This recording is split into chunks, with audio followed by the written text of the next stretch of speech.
ito na mild stroke tapos naka-blood clot yung ano. Ganun din, bali 9 days yung hospital o nangarap? 6 days. 6 days. Si Kuya, 38 years old pa lang to. So tumaas yung presyon tsaka nagka-blood clot yan. Ang tinamaan niya is right side din.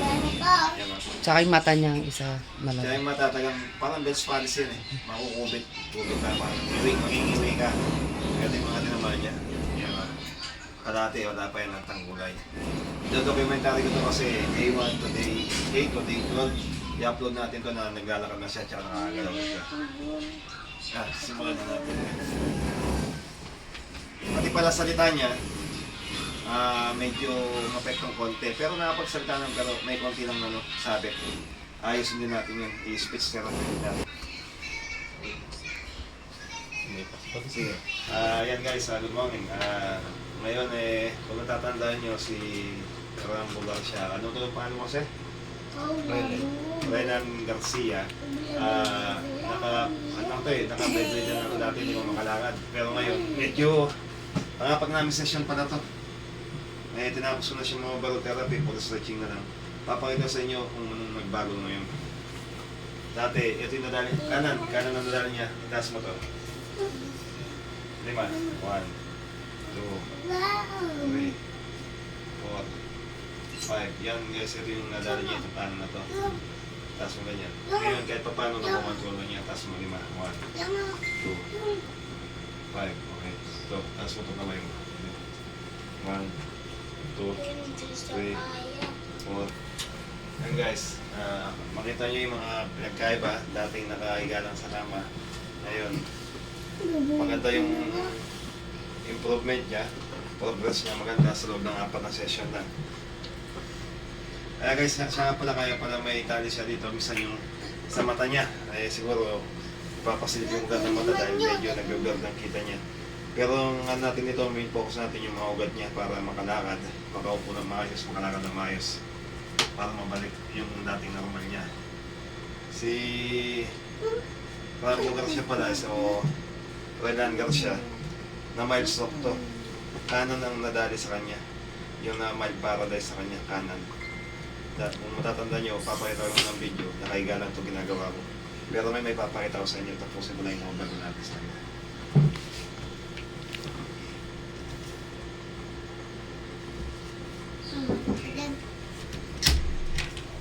Yan, papalakaran muna natin yan. Sige, teka na, talagang may mga bata. Ba makita mo? Tapos, lakad ka doon hanggang 10 akbang, tapos bumalik ka dito.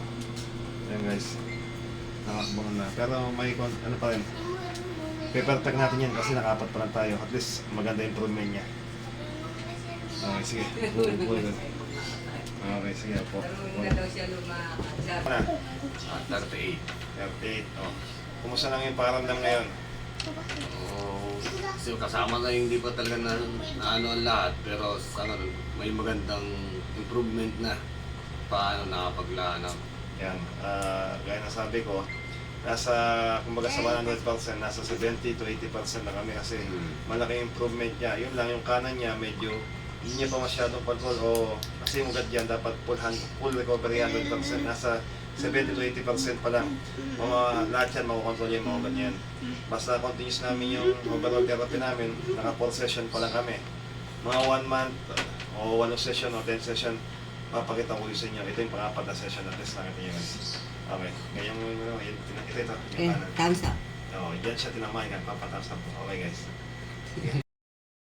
Yan guys, good morning. Kung maalala nyo, siya nga pala, ito si Renz Garcia. Ngayon 1 month na kami nagte-therapy, almost nasa 5 session na kami. Pero nakita nyo dati tinerapi ko to, nakahilata lang. Pero ngayon maganda tayo niya, kaya siguro ito yung last video tapos mag-upload na ako niyan. Kasi na-documentary ko naman yung before and after niya. Tsaka sa paglakad niya para makita nyo yung pag-upload ko before and after day 1 to day 8, makikita nyo. Sige guys, sige natin. Sige. Taas mo to, 5 beses. Taas mo 5 beses. 1. Tataas mo. Sagad mo. 1, 2, ito, 5 ganyan, 5. Dapat, 5. 5, kailangan. 1, 2, 3, 4, 5. 2, 3. Straight. Ito ka, pero straight. 5. 1, 2, 3, 4. Mahina-hina. O, sige. Sige, Mel. Sige. Balik. Sige, balik. Lima. Wait, wala pala may nain. 2, 3, 4, 5. Okay, stop. Yan guys, mag-ayaan natin. Tetestingin natin kasi dati di siya napagsalta siya na medyo may pagkabulol. Pero ngayon, naka-isang buwan. Testing natin. Ah.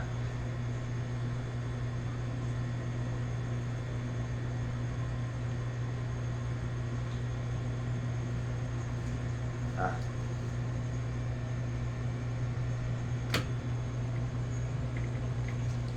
Ah. Malakas. Bilang ka. 1 to 10. 1, 2, 3, 4, 5, 6, 7, 8, 9, 10. Salta niya. Ilan taong ka na? I'm 38 years old. Yan. Mag-English na eh. Yan, okay na siya. Ngayon, papakita ko naman sa inyo guys paano siya maglakad ngayon. Yan nga. Yan guys, maglakad ka na. Sige, lakad ka na. Tingnan natin yung progress natin. Yan. Sige. Sige, lakad lang. Sige. Oh, balik ka. Yan guys, maganda na lakad ni Sir. At least, magandang improvement natin sa kanya. Yan guys, sa loob ng 1 month, nakita nyo, mabilis na siya maglakad. Salita niya, fluent na, maganda na yung boses niya. Dati to, before and after, talaga nakakalakad, tsaka di talaga nakaratay lang to. Pero yan sir, masabi mo sir after 1 month? Okay, marami naman akong natutunan. Nagiging maganda yung proseso. Yan guys, yan si Sir Franz Garcia. I-upload ko to, ayos, hindi mo na tapos i-upload ko na yan. At least na sa loob ng isang buwan, nadali natin siya, napalakan natin siya, maganda yung resulta. Hindi pa totally 100% pero nasa 90% okay na siya. Yes. Yan, 1 month pa lang, 1 month lang yan guys, yung mga dating hindi lumalakad at ngayon mabilis na maglakad tsaka magsalta. Okay guys, maraming salamat.